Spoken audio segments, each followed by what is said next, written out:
ter que regravar esse vídeo porque eu tô sem meu tripé, então eu não sei basicamente se tá tudo bom. Não tá fazendo isso na câmera, mas eu espero que esteja tudo bem pra gravar esse vídeo. Eu acho que esse vai ser um dos vídeos mais desafiadores que eu vou gravar, porque é um desafio ser testemunha de Cristo. Por muito tempo eu achei que eu não tinha um testemunho, porque eu vi as pessoas na minha igreja, enfim, várias igrejas que eu ia, contando os seus testemunhos, e pessoas que saíram das drogas, e pessoas que saíram da prostituição, e pessoas que viviam no mundo tenebroso mesmo. E por muito tempo eu pensava que eu não tinha um testemunho. Mas eu vou contar pra vocês a minha história, que apesar de ser simples, foi assim que Jesus me encontrou. E eu espero, de alguma forma, te influenciar a ser encontrada por Ele. É esse o meu objetivo aqui. Então, eu não me lembro exatamente a data, eu acho lindo quem lembra as datas exatas, mas eu só lembro que foi no ano de 2018. E eu sempre cresci na igreja, eu nasci na igreja, na verdade, eu só não nasci mesmo na igreja porque não era dia de culto. Eu cresci na igreja, eu sempre fui a menina crentezinha, principalmente porque eu era filha da tia da Salinha. Então eu realmente cresci dentro da igreja, sempre fui a crentinha. E na escola também eu sempre fui a crente da sala, eu sempre fui a única cristã na minha sala de aula. Mas eu sempre fui aquela que, se alguém fazer alguma coisa de errado, isso é pecado. Eu era essa pessoa. E por muito tempo, eu sempre fui essa pessoa, a crente da escola, que... Enfim, eu lia a Bíblia quando eu ia pra igreja, eu amava ir pra igreja, porque os meus amiguinhos estavam lá. Então, sempre a igreja foi um lugar de diversão pra mim. Sempre, assim, sempre a igreja foi um lugar de diversão pra mim, então eu sempre amei ir na igreja, sempre amei falar do que eu aprendia na igreja, sempre gostei de estar na igreja, e eu também orava antes do almoço, antes de dormir, então esse tipo de coisa. Só que uma coisa que foi essencial na minha vida com Deus foi ver a minha mãe. Meus pais são cristãos, eles são missionários também. E meus pais, eles sempre me incentivaram muito, porque dentro da minha casa, eu sempre vi Jesus não só dentro da igreja, mas na minha casa. E a minha mãe, por exemplo, minha mãe não é uma pessoa que eu vejo chorar, sabe? Tipo, chorando na casa, não é minha mãe. E ela sempre foi uma pessoa que sempre não chorou tanto, assim, não sei explicar. Só que toda vez que eu via ela indo pro quarto, eu ouvia ela chorando. E era uma coisa muito estranha pra mim, porque a minha mãe, ela não chora, tipo, assistindo filmes tristes e totalmente bem tristes. E ela não chora assim, mas toda vez que eu via ela entrando no quarto, que ela entrava todos os dias, ela saía chorando. E eu ficava tipo, meu Deus, por que ela chora lá dentro? Eu não tô entendendo. E aí um dia, em 2018, teve uma prova na minha igreja, que foi, acho que em abril, se eu não me engano, que foi o dia da Bíblia. E aí, ou era o mês da Bíblia, eu não me lembro. Mas eles fizeram uma prova para ver o conhecimento bíblico das pessoas da igreja, e aí dividiram em equipes e tudo. E eles mandaram pra salinha das crianças para ver qual era a criança que realmente tinha conhecimento bíblico. Gente, acho que de 10 eu devo ter acertado 2, e foi no chute. Não, eu acertei uma. Eu não lembro quanto que eu acertei, mas... Gente, eu tive uma nota assim péssima. Tipo, pra vocês terem uma ideia do meu conhecimento bíblico, isso é porque eu era filha da tia da Salinha. E falei que Sansão, a força dele vinha do braço. Quem tá dentro da igreja entendeu. Quem não tá, eu convido você a ler a Bíblia, 1 Samuel 13, que você vai entender. Gente, então assim, tava péssima a situação. E minha mãe viu minha nota e minha mãe falou assim, Carol, você não sabe da Bíblia. Eu falei assim, mãe, você que tem que me ensinar. Minha mãe falou, não, você tem que aprender. E uma coisa que minha mãe sempre falou comigo, tipo, sempre, era que as experiências dela não valiam pra mim. E ela sempre falou o mesmo texto, sempre o mesmo texto. Minhas experiências não valem pra você. E eu ficava tipo, como assim? Tipo, eu queria ter experiências com Deus, mas tipo, eu não tava nem aí pra fazer algo a respeito, entende? E chegou um momento que a minha mãe foi orar comigo e ela falou esse mesmo texto que ela falou a minha vida toda. E um dia eu falei, quer saber? eu vou tentar. Bora ver se alguma coisa acontece comigo. E aí, eu esperei.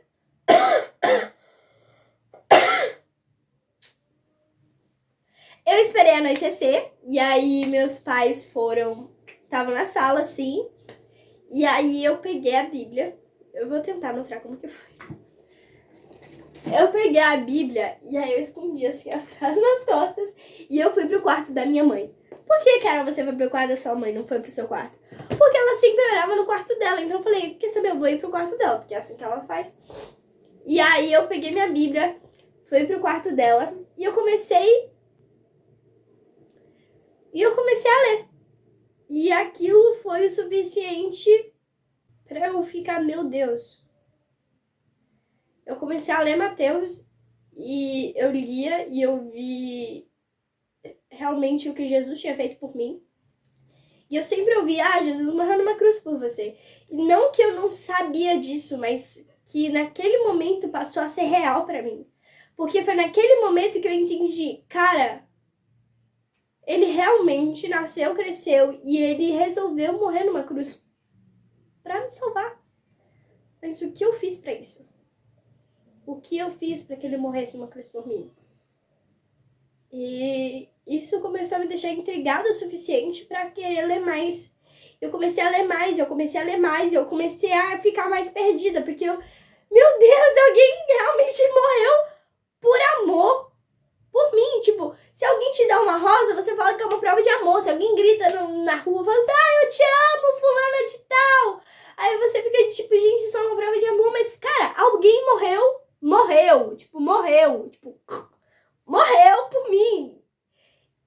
Isso é real, tipo, não é só uma história, não é só mais uma história, ele realmente morreu por mim, entende? Não sei se vocês estão entendendo a profundidade disso, às vezes nem meu cérebro entende, porque é muito profundo mesmo, é tipo, alguém falou assim, cara, aquela perdida ali, vou morrer por ela, sabe? Não... E muita coisa pra minha cabeça.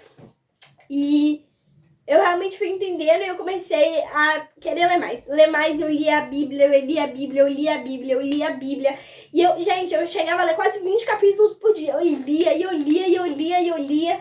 E aí a minha mente começou a se apaixonar por esse cara que morreu por mim. Foi isso. Eu comecei a me apaixonar pelo cara que morreu por mim. E que ressuscitou, e que não continua morto. Mas ele tá vivo. Entende? Tipo, ele morreu, ele ressuscitou, ele tá na glória. Eu falei, cara, eu amo esse cara. E aí eu comecei a ler a Bíblia. Eu tinha 10 para 11 anos, mais ou menos, em 2018. Eu ia fazer... Eu não lembro se eu já tinha feito 11. Acho que nessa época eu já tinha 11. E aí eu li ali a Bíblia. E uma vez meus pais foram pregar numa igreja. Até hoje eu não sei o nome da igreja. Mas meus pais foram pregar e foi a mesma pregação de sempre. Tipo... eu sempre ouvi meus pais ministrando e foi a mesma ministração de sempre, mas naquele dia, falei, cara, eu quero entregar minha vida pra esse homem que morreu por mim. Pro Filho do Deus vivo, pra Jesus. Eu quero entregar minha vida pra ele, porque é muito melhor viver com ele do que viver pra mim. Entende? E aí naquele dia, minha mãe falou, quem quer vir aceitar Jesus, vem aqui na frente. Eu fiquei com vergonha de ir pra frente. E aí a minha irmã, ela toda vez que dizia vem aceitar Jesus, ela ia pra frente. E aí eu fui lá fingindo que ia carregar ela.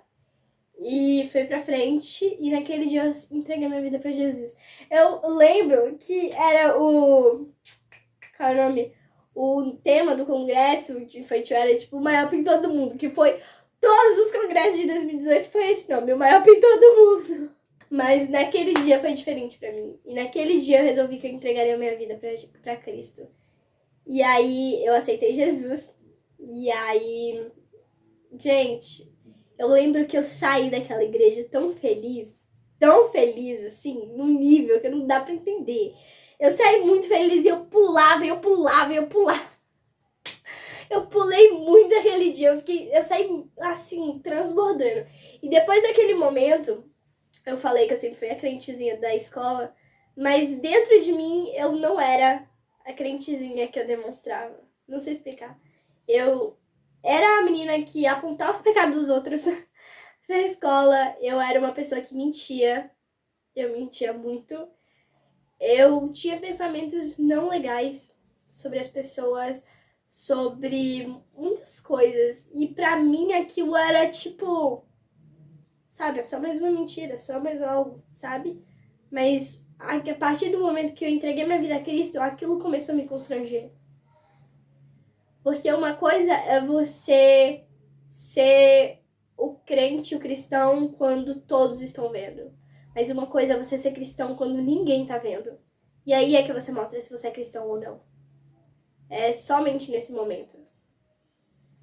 Ser cristão não é você ir pra igreja ou você orar e ler a Bíblia de vez em quando. Ser cristão é você ter uma mente renovada por Cristo, como diz em Romanos 12:2. É você se constranger com o seu pecado. É você, cara, você errar e você não falar, tipo, ah, tudo bem, eu errei, mas é isso, somos seres humanos. Não, é você se constranger porque, cara, há um ser perfeito vive dentro de mim. E eu entreguei a minha vida pra ele e eu tô magoando ele, porque ele morreu pelos meus pecados. E eu continuo no pecado. Então, é como Paulo diz, não continuem na ignorância de vocês, ou foi Pedro que falou, não lembro. Não continuem segundo as paixões que vocês tinham antes. Porque vocês não são mais como antes. Mas sejam santos, porque o Deus que vocês servem, o seu Deus é santo. Então, isso começou a me constranger. O meu pecado, quando ninguém estava vendo. Era o pecado da mentira, era o pecado de pensar coisas que não eram legais. Porque uma criança de 11 anos pensa coisas que não são legais. E faz coisas que não são legais. E eu comecei a perceber que aquilo começou a me constranger a partir do momento que eu entreguei minha vida para Cristo. E eu comecei a ver o quanto eu era pecadora e não era uma acusação do inimigo, era a minha própria consciência. O próprio Espírito Santo que entrou dentro de mim, começou a ver sujeira e falou, Carol, você precisa limpar essas coisas. E é isso, e desde então eu fui transformada por Cristo. Isso é muito incrível. E ele se tornou meu melhor amigo, tanto que eu quero convidar você para ser melhor amiga dele também, melhor amigo dele também. E eu espero que vocês conheçam a Jesus e tenham uma vida transformada por ele. Eu sei que a minha história não tem drogas, não tem a emoção, mas assim como Jesus disse, as minhas ovelhas ouvem a minha voz. Eu as conheço e elas me seguem. Essa foi a forma que eu ouvi a voz de Deus. Ele me conheceu e eu o segui. Algumas pessoas precisam, de formas diferentes, serem encontradas por Jesus. Eu fui encontrada no meu quarto lendo a minha Bíblia. Algumas pessoas vão ter que ser encontradas no mais tenebroso mundo das trevas. Algumas pessoas vão ser encontradas enquanto estão pescando, outras enquanto estão debaixo de uma árvore, outras enquanto estão roubando, outras cobrando impostos absurdos. E cada um é chamado de um jeito. E cada um segue a Cristo de formas diferentes, porque nós somos pessoas singulares. Talvez eu encontrei Jesus no meu quarto lendo a Bíblia e você vai encontrar Jesus de outra forma. Mas só não deixe de encontrar Jesus, tá bom? Porque é a melhor coisa que você faz da sua vida, eu tô dizendo seriamente. É isso. Esse é meu testemunho. Eu espero que isso faça de alguma forma diferença na sua vida, que isso te aproxime mais de Jesus, que você busque ter um testemunho ser encontrado por Jesus. É isso, um beijo. Com Deus. E é isso. Tchau, tchau.